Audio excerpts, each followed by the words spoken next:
The following presentation is a production of Ride the Wave Media. It's the Best Birth Podcast, where we interview experts that elevate you as you prepare your heart and mind to have the best birth. Each episode will interview professionals so you are prepared for pregnancy, birth, and postpartum. Our experts will build your confidence and empower you to trust your intuition throughout your pregnancy. This audio is taken from videos on YouTube. Watch the entire episodes on YouTube at Birth Made Mindful. Welcome to the Best Birth Podcast. On our episode today, we have Dr. Nicole Rankins, our OB-GYN. Giving birth in a U.S. hospital can be scary, but it doesn't have to be, especially with Dr. Nicole Rankins in your corner. Dr. Nicole is a Duke University-trained, board-certified practicing OB-GYN and mom of two who empowers first-time moms to have the beautiful birth experience they deserve. Over her 20-year career, she's helped more than 1,000 babies into this world and is a proud HBCU grad. Her popular podcast, All About Pregnancy and Birth, is a top 50 parenting podcast with over 2 million downloads. Welcome, Nicole. Thank you so much for having me. We are excited to have you on the podcast today, and I am impressed by your commitment to education. Well, thank you. I appreciate it. I have a heart, soul, and passion for education. So I'm always happy to, education and advocacy are the two big things that I love to do. So I'm grateful to be able to have the opportunity to do both. And can I say, I just love your sign back there. It's perfect. Thank you so much. Yes, we love it too. So with your many certifications and years of education, what inspired you to then give the education to the world virtually? Yeah, that's a great question. So I kind of fell into this work, what I do, just, I don't know, by life circumstances. So I initially started out my career like 1000% convinced that I was going to be a clinical researcher, meaning I was going to do clinical work and do research within OB-GYN. And for a number of reasons that didn't work out. It wasn't actually the right fit for me. It took me like 7 years to figure that out, but it wasn't the right fit for me. And I dropped into a circumstance where I had to leave my job basically because I wasn't happy there. And so I fell into what I do now, which is I'm an OB hospitalist. 99% of what I do is just labor and birth. I only work in the hospital. And as part of that, you don't at all really see the same patients over again. I really only meet patients in labor, which works out great. I can connect with folks, but I kind of wanted more of like continuity and being able to, or maybe different ways to interact with people than just that. So I actually started out, and this is going to be a long story, but I promise I'm going to get to a ending at some point. So I initially started thinking I was going to do health coaching, which is helping people like make changes in their lives. So I became certified as a health coach. So I have that certification as well. But even that still didn't quite feel right. And then I just sort of realized that like so many people were getting information from online sources, and a lot of it just wasn't reliable. And I didn't see a lot of OB-GYNs in this space. And then at the same time, I started listening to podcasts, and I'm like a podcast junkie. Serial was like my introduction to podcasts. I don't know if Serial season 1 is like one of the best podcasts that was ever made. So I was like, maybe I can start a podcast. So I started this podcast with education, and that just sort of blossomed into like provide education through the podcast, education through social media. And then here I am today. Wow. Well, where do you start in helping women educate themselves as they prepare for pregnancy and birth? Yeah, so the first place I start is helping people understand that they deserve to have a well-supported experience. They deserve to be listened to. They deserve to be respected. So helping people just claim or reclaim that right to have that beautiful birth experience and be centered in their birth experience. And then my education always starts from not telling people to do things one way or another. It's about giving people information to make the best decisions for themselves based on their own unique circumstances, which are going to be different for every person. For some people, they may want a home birth, and that's going to be great. So I want to provide my information as an OB-GYN to support you making the decision of, are you the best candidate for a home birth? Is it appropriate for you? How do you have the right support people? How do you have a backup plan to come to the hospital to see us if need be? Maybe if you want to have an unmedicated birth in the hospital, what are your options? What are ways to manage pain? If you want to go straight to a C-section birth because that's what you feel is best for you, then I want to be able to support that as well. So I'm not about judging or prescription or telling anybody what they should do. It's about giving people information so that they can make the best and most informed decisions for themselves based on evidence-based and factual information. This type of care is empowering. It really helps us as first-time moms or as individuals who have birthed before to have that beautiful experience in birth. What if we are with a provider and we don't feel as if we are receiving that type of care? Yeah, the thing I say that is so important is if you can, then change to someone else who is more supportive. And I know that can be challenging depending on where you are and what options you have available to you in your community. But if you can, find someone else who is more supportive of the things that are important to you. You can find recommendations from friends, from family, from Facebook groups. I feel like every city has like we have like a Richmond Moms Facebook group, pop into those online communities or social media, tap into those resources to find someone. So if you can find someone else to do, I've almost never seen anyone regret. I can't actually think of a time I've seen someone regret changing to a different provider if the one that they had did not work for them. So number one, change. The second option, if you can't change, then you really have to be prepared to advocate for yourself. So that means you need to be really educated. You really need to be comfortable with your voice. You should have someone with you who can speak up for you on your behalf if need be, whether that's a partner, whether that's a doula, whether that's a family member. Then you really need to have your own village that you bring with you to support you during your experience. When it comes to advocacy in birth, what are the steps you're teaching clients so that they can advocate for themselves? So the first thing I tell people is that I want everyone to understand that I say like birth plans are an important part of that, but birth cannot be planned. Birth is unpredictable. The most predictable thing about birth is that it's unpredictable. So no one can plan birth. I can't plan it. Even doctors who say, oh, you can just come in and we can just have an induction. Even if you have a C-section that's scheduled, you can go into labor before your C-section date. So birth is unpredictable. So go into it with that frame of mind. However, that doesn't mean you shouldn't have wishes or plans or ways to ride that unpredictability. In fact, the way that you're going to feel most satisfied about your birth experience is not necessarily that you have a vaginal birth or that you have a C-section. It's about being empowered with information to ride those waves as best you can and make the most informed choices that you can. So definitely number one, start with understanding that birth is unpredictable. So it's hard to get, you can't plan any specific outcome, but you can still have wishes, still have choices, educate yourself. Education is so important, and it doesn't have to be overwhelming. It's not like you have to be reading every single day, and you're not going to obviously have the same level of knowledge and expertise that I have. I've been doing this for 20 years, but you can get a lot of information in a short period of time or with just a little bit of work about what's happening in your body, what's happening with labor, what to expect during birth, what questions to ask. So childbirth education for everyone is really, really, really, really important. So I always say that educating yourself, and there are various options these days, right? There's podcasts like this, there's podcasts like mine, there's YouTube videos you can watch, there's books you can read. So there are many options and modalities available to you. So just find something that works for you and definitely educate yourself. Along with advocacy, what would you give as a piece of advice to someone who finds someone opposing their birth plan or maybe has different views than they do? So the most important thing I would say is that you should learn that as early in the process as you can.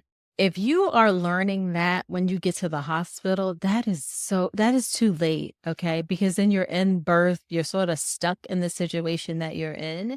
So ideally, you want to discuss these things you should need to discuss these things during your prenatal visits so that you know well ahead of time what to expect, whether it's going to be your doctor that's there or another doctor for the practice. You want to communicate the things that are important to you in that setting where you could just have more of a conversation and not, under the throes of labor. So you have those discussions ahead of time. So by the time you get to the hospital, you already have an idea, like, this is a hospital that's going to support me being able to move around. This is a hospital that has, I can do intermittent monitoring if I want, or it has tubs or it has showers. So get as much information as you can during your pregnancy. Do not wait until you show up in labor and hand somebody a birth plan. That is entirely too late because it's not helping you understand how your doctor practices, how their practice approaches birth, how the hospital approaches birth. Answer those questions ahead of time. It's going to make you feel so much better when you go into your labor experience, that you understand what you're going into. Stress is terrible for labor. That's like in humans, that's in mammals, period. So if you can reduce that stress, then that is really, really helpful. It's too much stress will really like slow down or stop labor. So you just want to avoid that if you can. One more comment before we leave this topic. I love just bringing up self-compassion too, because whether we have had one child, 3 children, or wherever we're at in this stage, not shaming ourselves for the knowledge we had at the time. Yes, if we're in a place where we can implement this knowledge, great. We can be empowered. And if we're expecting a baby, we can do more than we did then, but remembering to give ourselves grace for where we were at the time. Oh, that's so important. We can only do what we did, at that time. We did the best. Most people are doing the best that they can in any given instance. And you may not have known, or it just may not have been knowledgeable. With social media today, you're learning more things, you're being exposed to more things. So absolutely, like, do better when you know better. But at that period in time, you did the best you can. And I will also say that, and this is the frustrating and really hard part for me to say, you can still do all of the advocacy. You can educate yourself. And unfortunately, that still necessarily won't always be enough because you're up against a system that can be challenging. It's sad to say, but a bad doctor can really just derail a birth experience. But you can only control what you can control at any given moment. So just be as prepared as you can. Give yourself compassion, grace throughout the whole process. Making changes in your decision. Maybe you wanted to do unmedicated, then you changed your mind. All of that. It's really important. The challenges I have found in helping people in the birth space is this system. You've got insurance, you've got hospital policies, and you have some doctors who are practicing with strong preferences.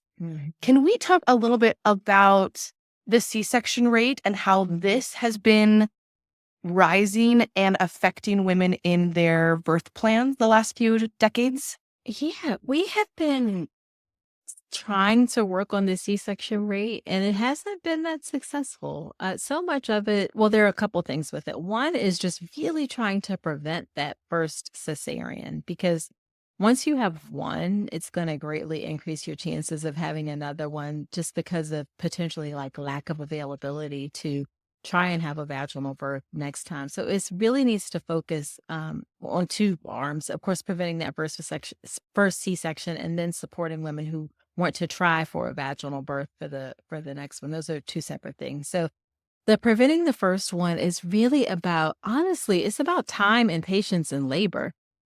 So many C-sections are done for failure to progress or arrest of labor. And if we just give it more time, then many people will have a successful vaginal birth. The other thing is, which is a little more tricky, is that C-sections may be done because of non-reassuring fetal heart tracing, meaning the heart rate monitor looks concerning.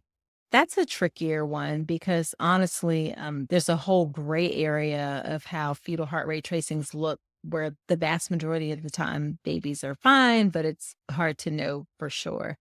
So that's a part of the art part of medicine, of keeping an eye on that. But definitely for the piece of like labor stopping or going too slow, we can definitely decrease that C-section rate. Another one is for breech birth. We should offer more attempts to term breech babies. More and more places are starting to offer options to do vaginal breech birth, which is going to help decrease that C-section rate, because right now most breech babies are born by C-section. So that's important. And then the other one is just supporting folks who want to do it VBAC, having the resources and providers available to do that. It's not complicated. It's just a matter of us having to, the desire and will to implement these things to make changes. In my own experience, my first son was a C-section. Mm-hmm. I was in labor for 40 hours and he ended up being in the OP position. And so that C-section was unplanned, but we did our best. And when I was preparing to have a vaginal birth, I started diving into the research and the education and felt really empowered to then be able to go in and have a VBAC. Sure. For a lot of individuals, though, I think that the experience of hoping for a VBAC just comes on relying upon their doctor or their facility. So in what situations would our hospital tell us that they're not able to support a VBAC, but they're able to support that first cesarean? Kind of what are the differences in those two elements? It's a really great question. So it's like, how can you, like, what is the difference between the two? So for VBAC, the main risk we all worry about is uterine rupture. It's a rare complication that happens less than 1% of the time. But if it happens, it can be catastrophic, and you need to get the baby delivered right away, so fairly quickly. So some hospitals don't necessarily have 24/7 anesthesia available. So they have to call an anesthesiologist in, and they don't want to take that risk that if there's a uterine rupture, that anesthesia is not there. You are absolutely correct in pointing out that, well, can't babies have issues any point in time that it requires an urgent C-section and anesthesia? The answer is absolutely yes. So it doesn't make sense to say that you can't offer VBAC because there's no anesthesia in the house. Because if you can offer a C-section, then, what is the difference? So you make a very important point there. Also, some hospitals require that a physician is in the hospital during the whole labor course while someone is attempting to have a vaginal birth.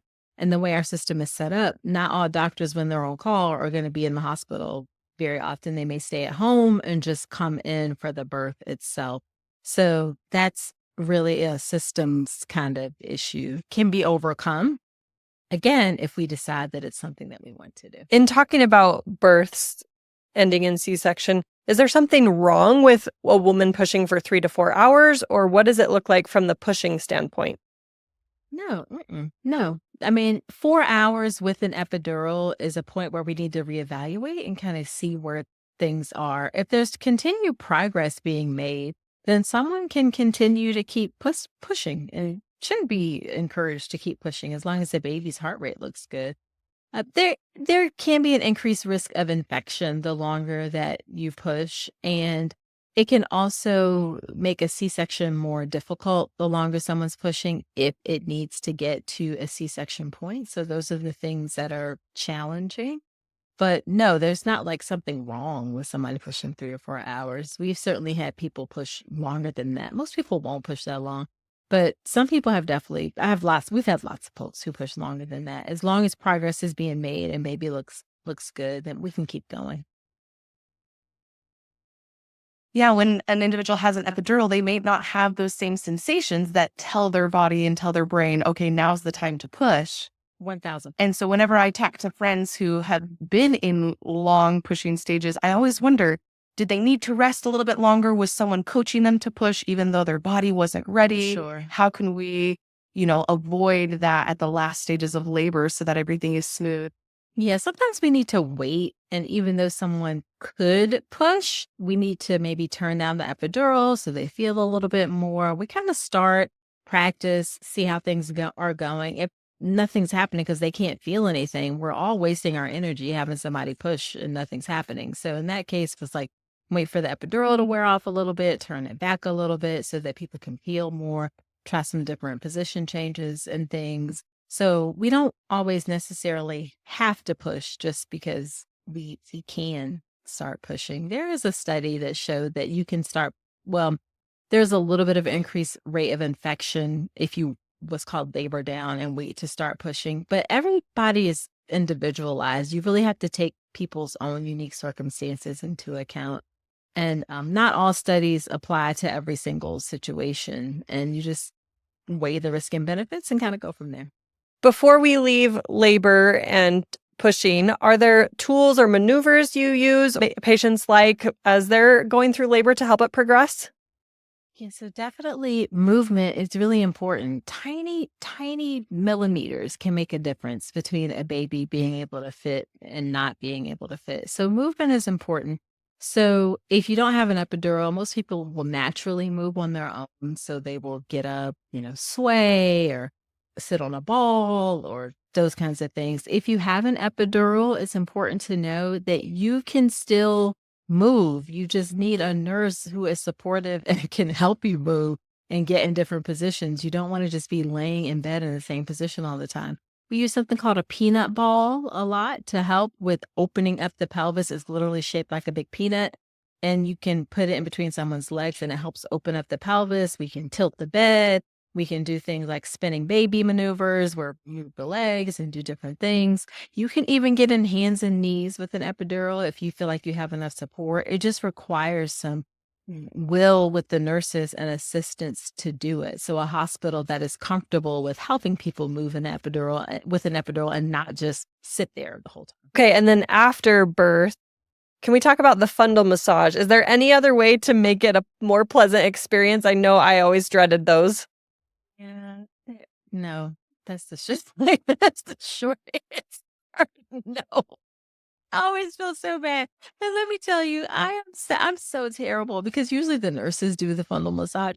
I may do like a little fundal massage and then I'm just tiptoeing out of the room like your nurse is gonna keep doing the fundal massage just because it just feels so like, oh, do we have to be, But studies show that it really does help reduce the bleeding. So we're not doing it just because like we want to be mean people. It does help to make sure that bleeding is okay. So I promise that we're not just doing it just to be evil, but yes, it can be uncomfortable. Sometimes using those hypnotherapy practices, even after birth, can be helpful. Correct. Yes, absolutely. And then what is the process with the placenta and delivery after birth? Oh, yes, that's a great question. So after the baby comes out, then how things should happen is for actually for a C-section too, but for vaginal birth, the baby should be brought up onto mom's chest. So we can do like skin to skin right away. Often we may put the baby on a blanket just to dry the baby off.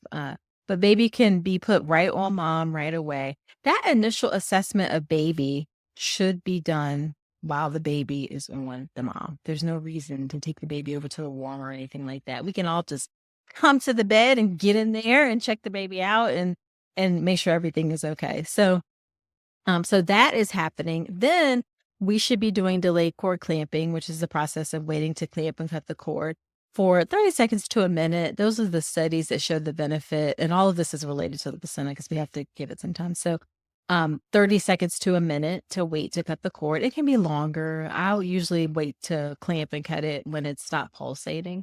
So that's going to be anywhere from 3 minutes to 5 minutes. Usually within that period of time, it has stopped pulsating. And during that time, mom is just holding the baby. Then once it looks pale, we clamp and cut the cord, and then the placenta has to come.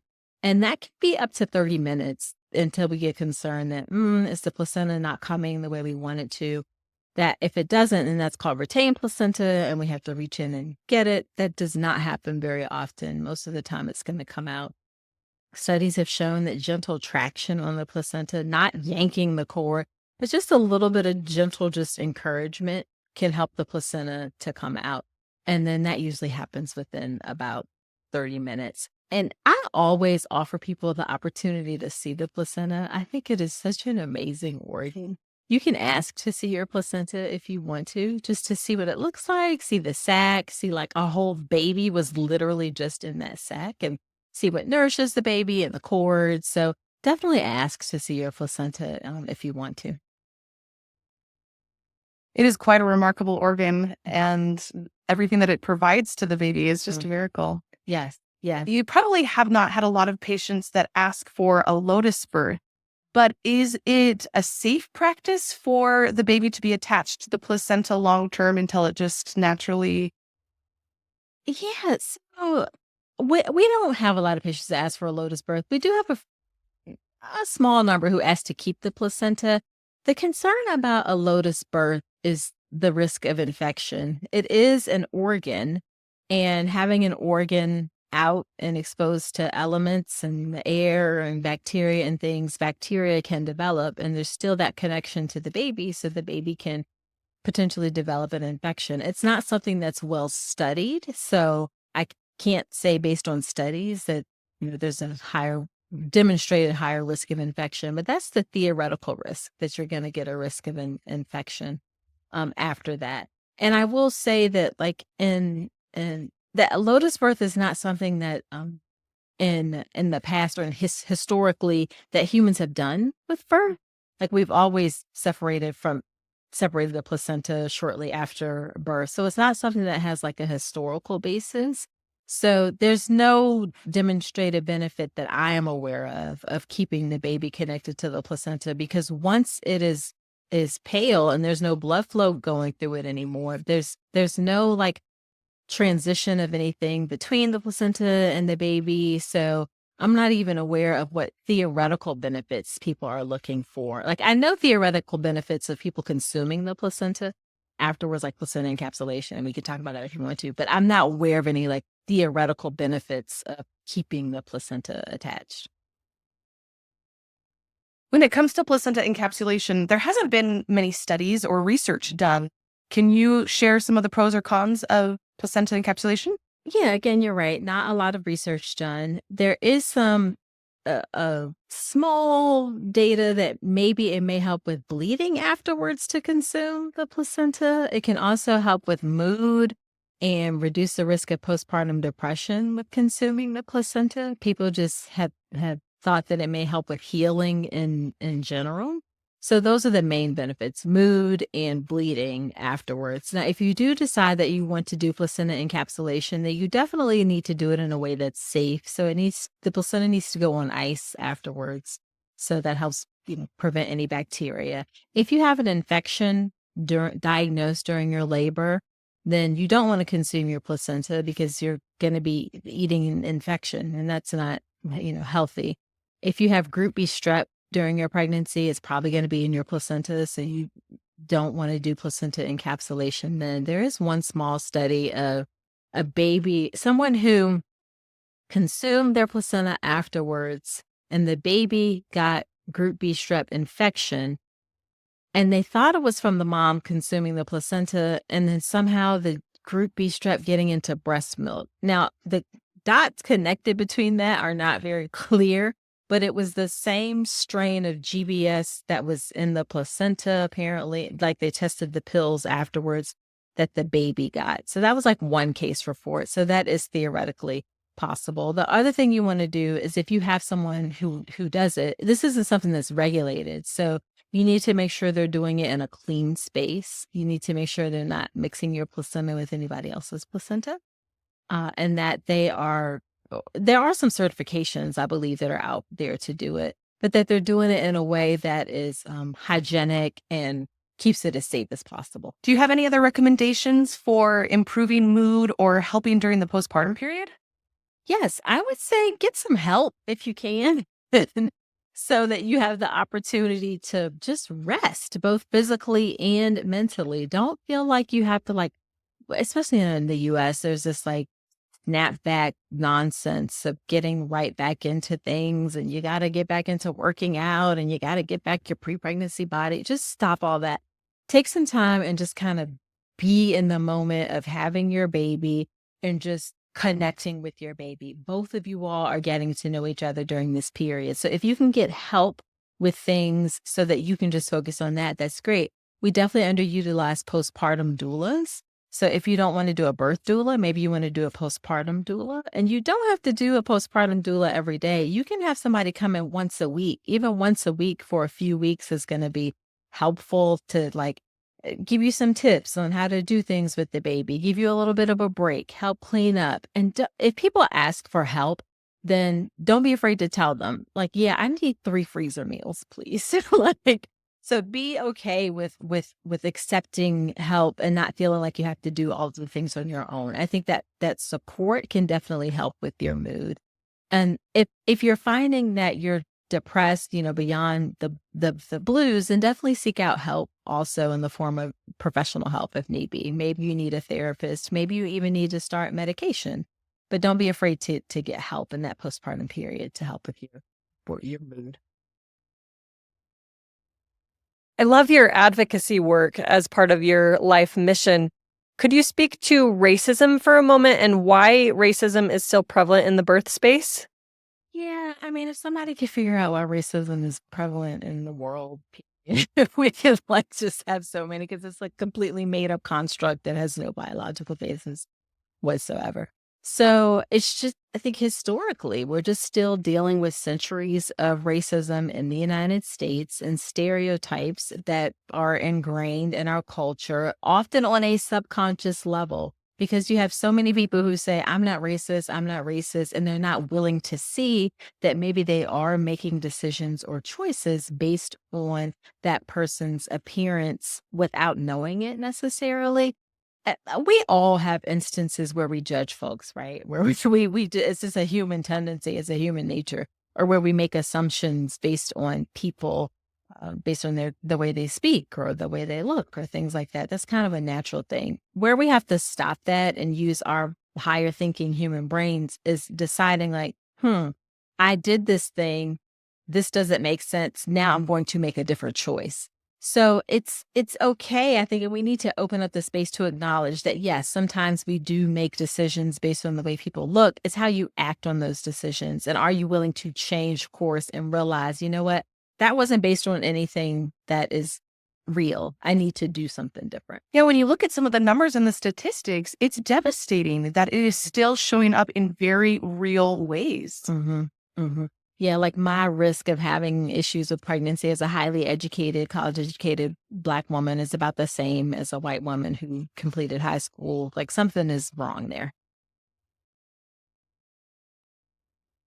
What do you recommend that can be done from just an individual basis? Obviously, we're not able to affect the system or completely abolish racism, but how can we as individuals make a difference in this movement? Thank you. Really good and important question. It's about starting conversations in your own world or sphere and opening people and your children to the fact that people look different and they shouldn't be treated differently based on that. So if you have children, then expose them to dolls, expose them to books that show lots of different types of people so that they're comfortable and understand that there are different types of people in the world and there's space for us. And we don't treat people different based on the way that they look. So definitely start in your own environment. And also, if you see people saying or doing things that are racist, then call them out on it. Have a conversation. It can be tough. And Lord knows that with some of the things going on, some families have been fractured because of it. But you can have conversations and not do so in a mean or threatening way. You want to do it in a way where you're not like judging people, where, that kind of thing, or telling them that they're horrible beings, but you just want to open the conversation and the discussion in your own community so that we all do better. We have a Mom Squad secret for the week, and this is from Christina. She says, every time a baby is born, a new mother is created. A mother's health is crucial to the success of the family and the baby's growth and development. Don't brush aside your needs for the needs of the family. That is so important. I always say, and this is even during pregnancy, the most important piece of having a healthy baby is a healthy mother. So if you need to, during your pregnancy, to say, take medication for depression because you're struggling with depression, then please take the medication. Because some people are like, oh, I want to avoid medication. I don't want to expose my baby. Your baby is going to be affected by your depression, for instance. So you have to be well and healthy in order to take the best care of your baby and to be the best mother for your baby. And the what you said about mothers being the backbones of families really is just so important. So yes, you gotta have a healthy mom in order to have a healthy baby. If there's one thing that we have learned throughout this podcast, it is the love, the care that is needed for ourselves so that we have thriving mothers and thriving babies in the end. Yeah, absolutely. And the U.S. is just so behind in terms of recognizing that and supporting that through policy. Other wealth resourced nations that are similar to the U.S. on resources do so much better with things like paid parental leave. Like in Canada, we'll get a year of paid parental. Like this is crazy. In other countries, people get like a pelvic floor physical therapist immediately as a referral after birth. People get a nurse who comes out to their house after birth. So we just definitely need to realize that we're investing not just in ourselves, but in families and in society when we take care of moms. Well, you have provided so many great resources for us. Are there any other resources that you'd like to share today? You mentioned books and podcasts. Do you have any favorites? Well, I mean, I'll have to mention my own podcast. It's called All About Pregnancy and Birth, and that is my baby. I love it. I do birth stories on the podcast, primarily hospital birth stories. I interview experts and I talk about topics. So you can find that wherever you get podcasts. Also, I'm on social media at Dr. Nicole Rankins as well. But again, there are other resources, the things that you all are doing. You just have to find what resonates with you when you hear people and the information that's provided, and stick to it. Educate yourself. It's easily doable and possible. Thank you so much for sharing your wisdom, your insights, your personality. I've loved this conversation, and I know our listeners will too. Oh, thank you so much for having me. As my children are teenagers, and as they say, like I can yap a lot. So hopefully I wasn't yapping too much during the conversation, because I could talk about this forever. Definitely not. We loved it, and it flowed very well. Thank you. That's a wrap. Thanks for joining us on today's episode. We hope you've been elevated and inspired by this week's expert. Subscribe today so you never miss an episode. And please share our podcast or post on your social media so that other moms and dads-to-be can also have the best birth. Please note that the information provided is based on the expert's insights and personal experience. It is not intended as medical guidance. Please seek the advice of your medical provider as it applies to your specific condition.